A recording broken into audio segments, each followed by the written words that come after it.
I request the Honorable President of India to light the lamp to mark the historic inauguration of the IIC's Diamond Jubilee celebrations.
The dance for you will be done. Sorry.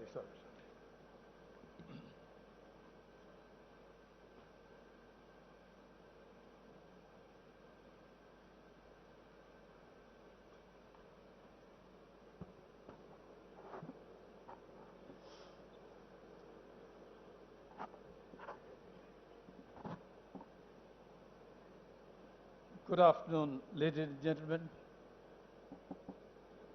It's really nice and hot. I wish it were not so, but this is the season and we organize this function outdoors, essentially to be able to accommodate a larger gathering than we could indoors. Shri Ramnath Kovind, Honorable President of India, members of the Board of Trustees, members of the Executive Committee, Director, staff of the Centre, all the distinguished members and their guests who are present here today. It is my great pleasure and a sense of great privilege that I stand here to welcome Rashtrapati Ji, with whom I have had the privilege of working for several years. As the first citizen of India, he is also the senior most honorary member of the India International Centre.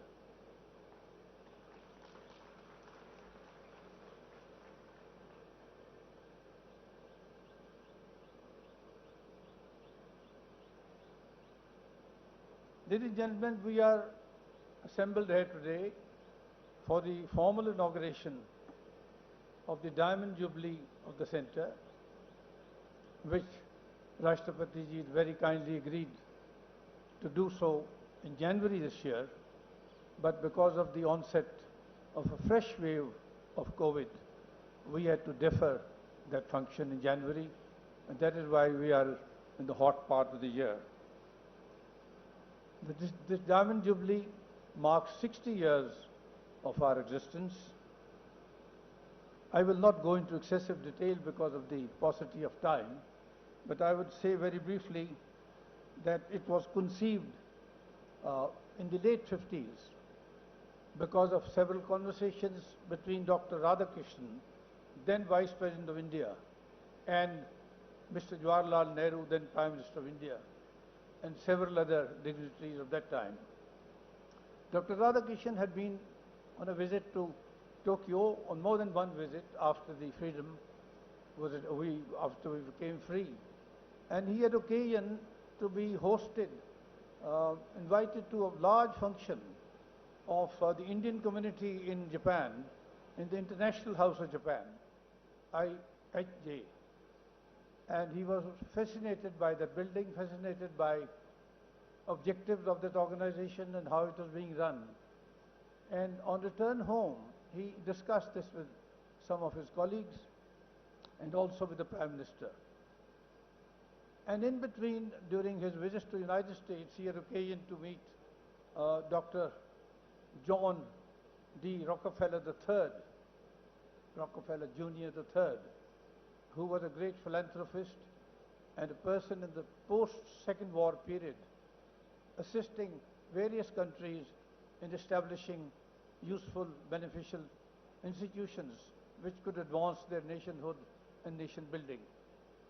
So Rockefeller was also involved in this discussion, and the preparatory committee was set up once it was agreed that we would have an organization, hopefully in Delhi, on the lines of the International House of Japan. This preparatory committee was chaired by Dr. Chintamani Desmukh, who had earlier been the Finance Minister of India and the Governor of the Reserve Bank. At that time, he was the chairman of the University Grants Commission. He was a great educationist. The other members of this preparatory committee were the Vice Chancellor of Delhi University, Dr. V.K.R.V. Rao, the Minister for Education, Humayun Kabir, the Ministry of Education represented by Mr. Prem Kirpal, who became our first honorary director, the principal of St. Stephen's College, Professor Rajaram, and the first chairperson of the Indian Council of World Affairs, Professor Hridaynath Kunjuru, known for many other things in the subsequent years. So this committee, I will not go into detail, discussed the broad pattern of what kind of institution we could have in the Indian context, of what kind of area we would require, how much will require to be built, what would be the staffing strength, how many rooms to stay, what kind of hostel arrangements, food arrangements, and so on. A space for a library, space for exposition, for exhibitions, and so on.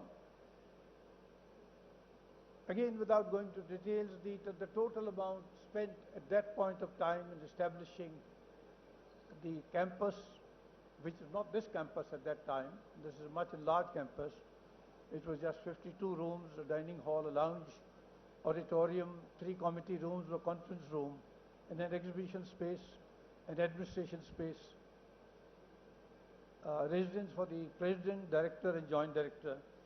That cost a grand amount of 60 lakhs, out of which the Rockefeller Foundation contributed a little over 40 lakhs. 37 universities contributed about 11.5 lakhs, and the remaining 8 odd lakhs was contribution by members and donors. Now the milestones in the history of this institution. December 58, it was founded when the decision was taken to set it up.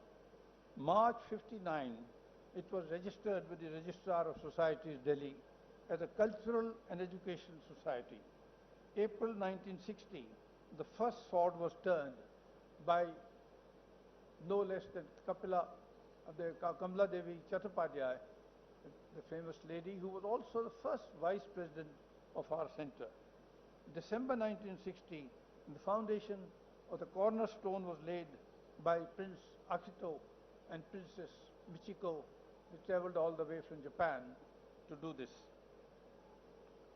Then the complex was built up in very quick time, and in February 62, 22nd of February 62, we had the inauguration of our campus by the Vice President, Dr. Radhakrishnan, in the presence of many dignitaries, including the Prime Minister Jawaharlal Nehru, Vijay Lakshmi Pandit, Chintamani Desmukh, Durgabai Desmukh, and others. Now, when we talk of Diamond Jubilee, I could speak at great length, but this is not the opportunity of the time. I would say that we could look rapidly back and say, where did we begin and where have we reached in these past 60 years? The essential, very brief objective of the India International Center is to secure, move towards the advancement promotion of understanding and amity amongst various diverse human communities all over the world. And to do this, it was realized by the preparatory committee that basically communities are dominated, influenced, ruled by cultures, as much as by religions perhaps, but more by cultural, socio-cultural traditions. So it was decided that this institution would facilitate, do all that is necessary to study and understand past and present cultures all over the world. The result of these understandings, exchanges, would be disseminated. This knowledge would be broadcast to spread awareness of various cultures all over the world, which would in its own turn spread greater understanding and amity.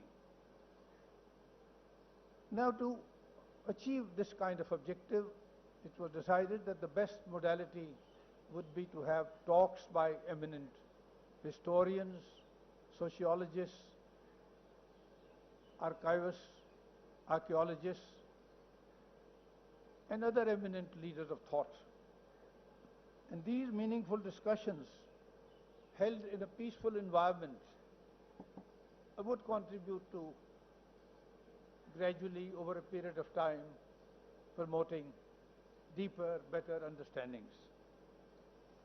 So as I mentioned earlier, the premises, the campus had a conference room, 3 committee rooms, living space, hostel, lounge, dining hall, auditorium, exhibition space, administration.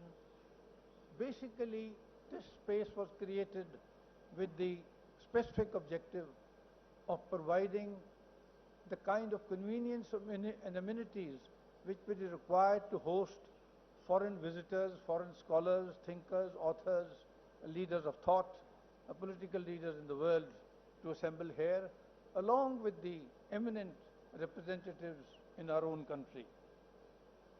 So I would say with great satisfaction and pride that over the past 60 years, this institution has, with great honor, dignity, and self-esteem, discharged and worked towards these objectives, and therefore sustained the founders' dreams and visions. We have had intellectuals and original thinkers from various parts of the country as well as all over the world visit us to speak about their areas of specialization, expertise, to have dialogue and exchanges with experts from our own country as well as other parts of the world. And during the course of these discussions, very serious and meaningful discussions, they contributed to enlargement of understanding, enlargement of awareness, knowledge, and so on. The enlargement of awareness of the public at large would, in its own way, in its own turn, lead to the public opinion being influenced or oriented in a certain direction, which is a positive direction, which is not a political direction or a religious direction, but which is a socio-cultural, intellectual orientation.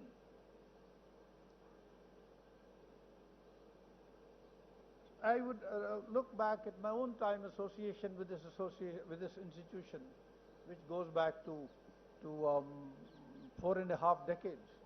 I had the privilege of working for this institution for nearly 9 years.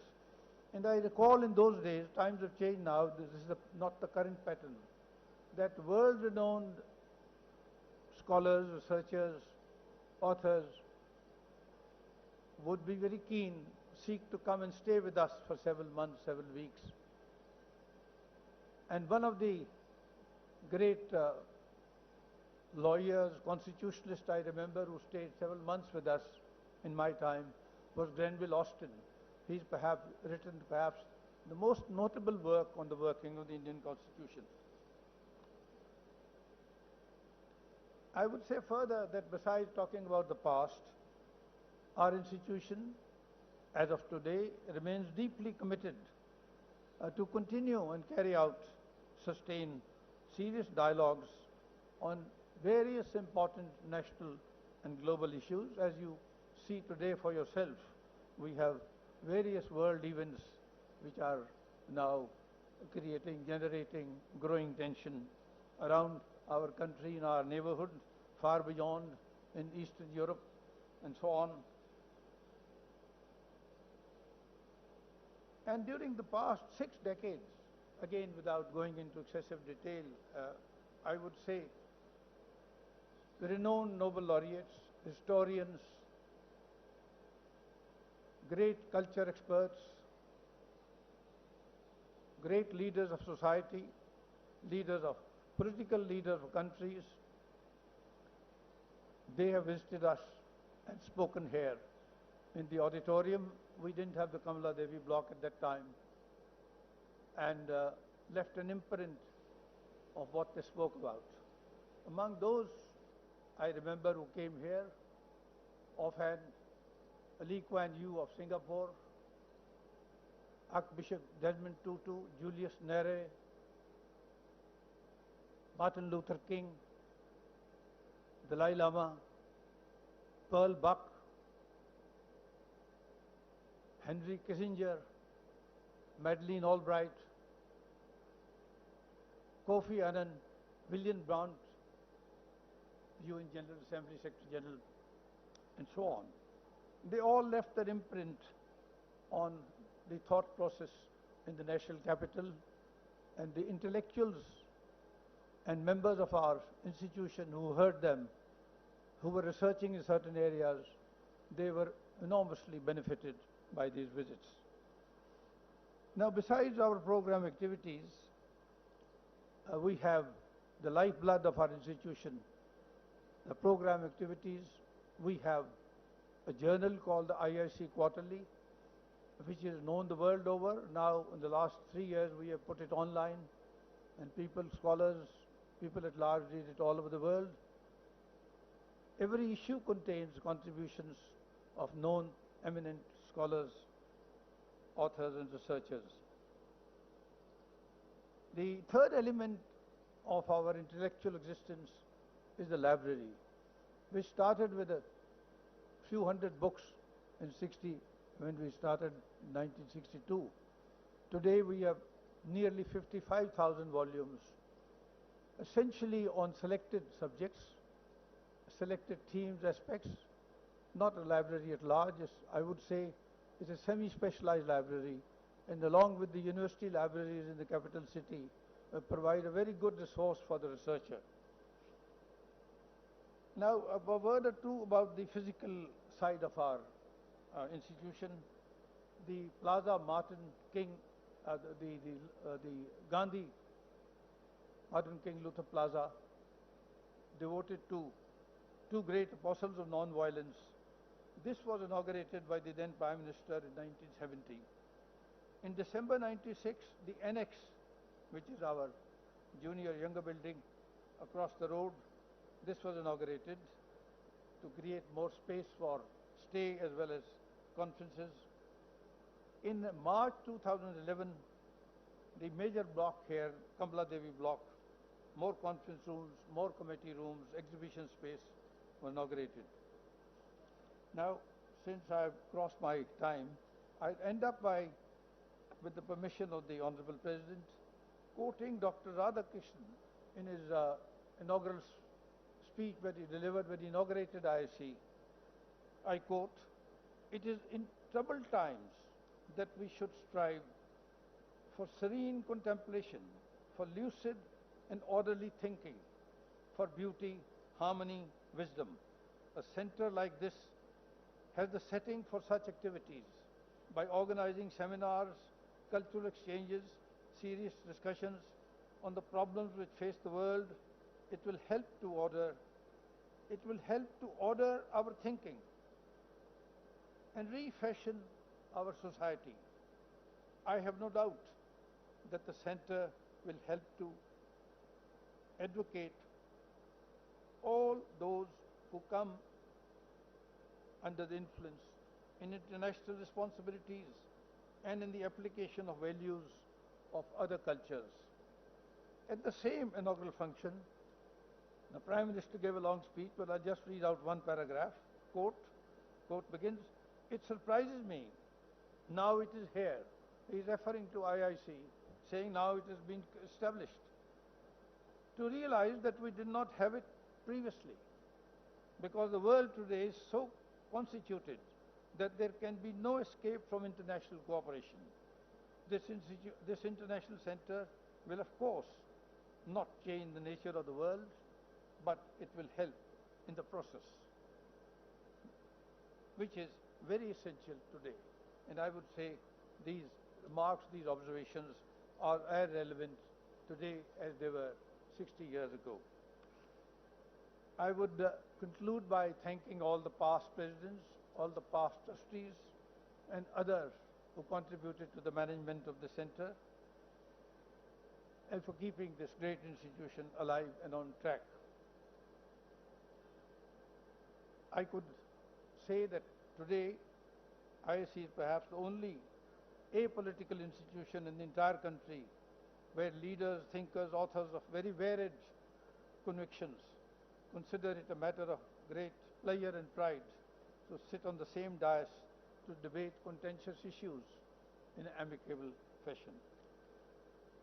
And at the very end, yet once again, I would express my personal gratitude to Honorable Raksha Mantri ji for very kindly agreeing to be with us here this evening. Thank you, sir.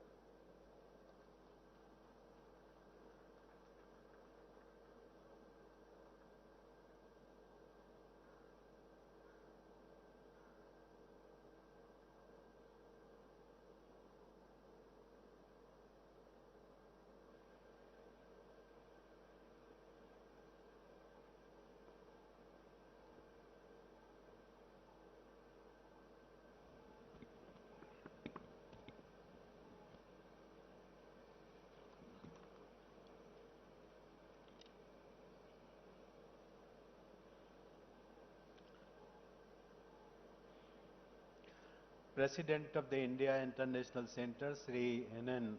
Vora ji, Director, Sri K.N. Srivastava ji, distinguished guests, ladies and gentlemen, dear friends. It is my pleasure to be here among you for the inaugural function of the Diamond Jubilee celebrations of the IIC. Our capital has a long-standing tradition of rich cultural exchanges, which the IIC has been enriching for the past 6 decades. When the idea of the IIC was conceived way back in 1958 as an international platform for exchanges of the views, the world was coping with issues concerning a fair and stable international order and legacy burdens of 2 world wars. The process of decolonization was underway in Asia and Africa, with new aspirations influencing the emerging international order. As the contemporary world is going through a phase of transition, forums like the IIC become all the more relevant. The decades immediately after the independence of our country were marked by new institutions that included the IIC. Several eminent persons such as Dr. S. Radhakrishnan, Pandit Jawaharlal Nehru, John D. Rockefeller, Dr. C. D. Deshmukh and Srimati Kamala Devi Chattopadhyay helped actualize that vision. Crown Prince 𝐼𝐸ru of Japan laid the cornerstone for the building in November 1960, underlining the institution's international character. It is also a happy coincidence that the center's Diamond Jubilee and completion of 70 years of India-Japan diplomatic relations are happening this year. Dear friends, the IIC's international character also found a beautiful expression in the design of its building. Architect Joseph Allen Stein had designed several famous buildings in the capital, but the IIC in the vicinity of Lodi Gardens commands a unique significance.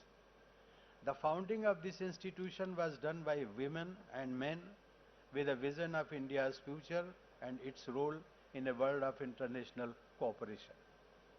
The IIC stands for a vision of India as a vibrant democracy where it is possible to initiate dialogue in an atmosphere of amity and understanding with national and international participation. The founders of this institution had the foresight to see what could unfold in the years to come and how the IIC could be a part of developments in a new nation and also contribute to debates globally. Such debates have kept pace with time. Since its beginning in the early 1960s, programs at the center have reflected global and national concerns and continue to create awareness and influence public opinion on relevant issues. Through its close contacts with prominent academic and cultural institutions within and outside India, and through its networking with diplomatic missions in the capital, the IIC draws scholars, thinkers and professionals from India and abroad. The list of speakers who have addressed audiences at the IIC is diverse and includes thinkers, activists, statesmen and opinion makers. From Pearl S. Buck to Ivan Ilyich, in earlier times, the list also has, in recent times, grown to include eminent personalities such as His Holiness the Dalai Lama, Willy Brandt, Henry Kissinger, Noam Chomsky, the Eric Hobsbawm. Eminent names from the world of literature like Mahasweta Devi, Ahan Pamuk and Amitabh Ghosh also figure among many prominent speakers who address the audience here. Looking at these names, it is evident that the IIC has truly developed into a forum where divergent views are not only accommodated but also encouraged to enrich dialogue and discourse. Ladies and gentlemen, I am glad to know that it was the IIC in the little garden named Gandhi King Memorial Plaza that the late Narayan Bhai Desai narrated Gandhi Katha for a week in 2010. I have been told about numerous other memorable cultural events organized here. Dear friends, a Diamond Jubilee is an occasion for celebration in the life of any institution. The IIC deserves to be congratulated for having retained and sustained its original mandate. I am happy to learn that during its Diamond Jubilee year, the IIC has chosen to especially focus on programs related to women and gender. This reminds me of Kamala Devi Chattopadhyay, the great freedom fighter and social reformer who had played a key role in the making of the IIC. She was the one who, in the words of my illustrious predecessor, Dr. S. Radhakrishnan, turned the first sword for this building. She is known to have influenced Mahatma Gandhi to include women participants in the Salt Satyagraha. She was the pioneer among women who contested elections right after India's independence and thereby became a symbol of the struggle for women empowerment. As we celebrate the 75th anniversary of our independence with Azadi Ka Amrit Mahotsav, let us also highlight the significant achievements of women and the several legal and social initiatives that seek to bring about change. There are several examples of Indian women who, before and after independence, have shattered many glass ceilings. Let us not forget the fearless women scientists of the Mars orbiter mission called MOM. Women were among the leading corona warriors who demonstrated extraordinary resilience and provided healing touch to save fellow citizens often risking their own lives. Ladies and gentlemen, women's participation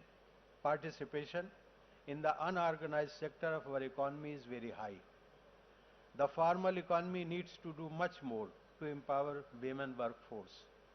Women should be encouraged to participate more in what is known as STEM, that is science, technology, engineering, mathematics and management.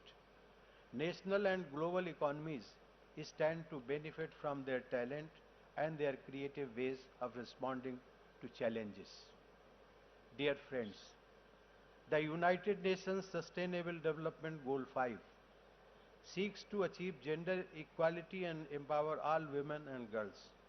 We need to eliminate structures of violence and exclusion that block women's progress and to open all avenues for them so that they realize their potential in diverse fields. While the government has over the years taken several initiatives to make women empowerment a mass movement, I am sure debates and discussions at the IIC during the year ahead will generate suggestions to make the national initiatives more effective. Dear friends, when the great philosopher Dr. S. Radhakrishnan, who was then Vice President, inaugurated the IIC on 22nd January 1962, he outlined his vision of an institution such as this. He said, and quote, "We should strive to serene contemplation, for lucid and orderly thinking, for beauty, harmony and wisdom. A center like this has the setting for such activities," unquote. While the IIC has lived up to its expectations, I wonder if the nation has a sufficient number of similar institutions providing the setting for such activities. Of course, there have been many institutions, some older, many newer, providing a platform to thinkers, scholars and artists to come together and exchange views. Metropolitan cities such as Mumbai and Bengaluru, as well as traditional centers such as Varanasi and Prayagraj, have nurtured intellectual dialogue. But the practice, it seems, has remained restricted to certain geographies. In the Diamond Jubilee year of the IIC, I wish there were hundreds of IICs across India, in several states and small towns, setting high standards of debate and discussion. Just as the IIC has not remained an ivory tower, the new centers too would be engaged in the task of making the world a better place through the use of reason. India has had a widespread tradition of Vad Vivad and Samvad. India's ancient philosophy, called Darshan, is often acknowledged to be far more subtle and robust than the best of philosophical works produced elsewhere. Today, we need to reconnect with that heritage. I find that the people, especially the youth, are keen to learn more, not only in terms of facts, but also in terms of tools of critical thinking necessary to arrive at truth. Ladies and gentlemen, today I remember the late Sri Soli Sorabji for his great contribution to this institution. I congratulate the Board of Trustees, the Executive Committee and other past and present office bearers of the IIC on the occasion of its Diamond Jubilee. I recall with appreciation the performance of Sri N.N. Bora, who was Governor of Jammu and Kashmir. I also feel happy to note that after taking over as the President of IIC, he has brought about transformational changes. My best wishes to the members and management of the IIC for an even more remarkable future. Thank you. Jai Hind.